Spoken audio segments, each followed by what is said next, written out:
I am here with Mr. Myles Washington, aka Mr. Talk You Through It, Hey, give her credit for that name. and Mr. Midnight Mike, aka Mr. After Midnight. Y'all know when it go down. And we're here at Black Romance Book Fest. How are y'all and how are y'all enjoying the event? I'm good, a little overwhelmed. Tired, just the last day, but overall feel good. Beautiful event. Connecting with the bros, connecting with the family. So yeah, overall nothing but love. I got owes me nothing. It's amazing that when I guess art becomes life, right? Or the relationships that we build in the creative world, via social media, via other arenas, we actually get to see the people in real life. Yeah. You know what I mean? And then when I ran across him, like when I first stepped in the building, the first person I was looking for, or the first group of people I was looking for, was the narrators, Yeah. right? Specifically him, right? Because we had talked so much about like you just linking up and doing stuff, but when I finally saw him, it was like coming home, right? Yeah. It was like just a reunion of sorts, right? Because like I said, we've talked so much about just getting together and doing stuff. So, how did Just y'all get sexy for started that. narrating, and what made you want to become a narrator? I started out in other voiceover first, which I still do. But then a friend of mine, Carrie Height, like I said, another narrator, kept pushing me to get into it. Got some samples on ACX. And then Love Belvin found me, and kind of took off from there. And I just enjoyed it, the acting, being able to tell these stories and bring them to life. I don't know. I didn't even want to do this, to be honest with you. I can't even read. Yeah, I can barely read. But no, just being honest. To be honest, I met my fiance, my girlfriend, fiance, now wife, when I started voice acting. And the first thing she told me is like, you need to do audiobooks. And I was like, man, I can't read. That's exactly what I said to her. But long story short, right? I got my first book, and I was kind of bit by the bug of doing audiobooks. It had nothing to do with Black romance. But after that, I feel like it made me invincible a little bit. And once I started doing Black romance books, but no, we did. But after that, I started getting books.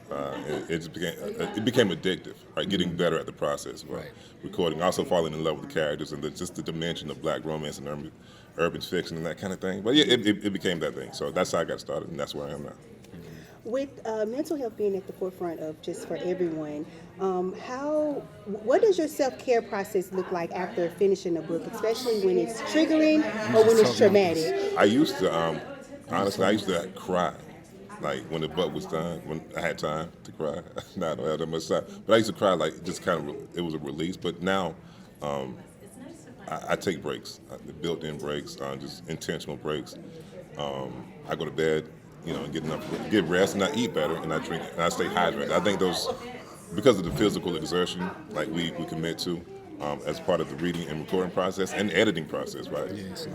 There are things we have to do that aren't. I work out more now. I know Myles is like a sex god. Shout out to shout out to Yo, cut that out. shout out to the boxing program he on. But yeah, but no, just certain things that we do are more intentional now. Yeah, Mike was saying like art imitates life. So sometimes, or life imitates art, but sometimes there's actual shit going on in my life that mirrors something in the book. So it might be tough dealing with it and being triggered. So it's important. I definitely have a therapist. Been in therapy for like over a year, just for everything. That helps. Like Mike said, resting, taking breaks, not pushing it too much, working out. All the things I piggyback off what he said, but it's definitely important.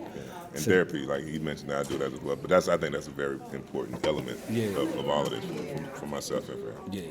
For someone that wants to get into narration, what is something you would like to say to them? What advice would you give to someone? Make sure you know everything about the process. Get as much information as you can. Get as much information as you can. Work hard on your craft. Like, don't think you're just gonna come and be great. Yeah. You're probably not. Maybe you will, but you'll get better as long as you stay down. Consistency is key. Yeah, and be open. Just be a good person. I know we say that a lot. Like, it's easy to people want to help you if you're just a cool person. Use your resources. Pay attention to life. And commit to the process. Yeah, because really that's, commit that's to the the big process. thing, right? When you're thinking like you can half-ass it, I guess, or try to cut corners. That's not going to get you where you want to be, or where your potential can lead you. So just commit to the process. Understand it takes time. Understand it's going to be hard, but hey, You gotta love it. Yeah, like we didn't get to this level overnight. You know what I'm saying? Like we working, we still We read a feel lot like we of books. scratching the surface. You know what I'm saying? Read a lot of books, did a lot of auditions that failed, right? And just kind of sucked right, Yeah, for a long time. So and didn't get shit. Like Yeah. we wasn't. You just don't become like, oh, I'm in demand. Like you know, there's a lot of shit we wasn't getting. yeah. So let everyone know where they can find you on social media. Myles, you can go first. You can find me on all social TikTok and IG at Myles Washington Speaks. I'm on IG more. So I'm pretty much only on IG at around midnight. You can find me there at all times of the day. Amen. Thank y'all. Thank you. That's a wrap on this chapter of the Covers and Pages podcast. If you loved today's conversation, don't forget to follow, rate, and share the podcast with your fellow book lovers. You can also find us on Instagram at Covers and Pages Podcast. Follow the host at Rese Alisa Reads on social media. Until next time, keep reading, keep listening, and keep turning those pages.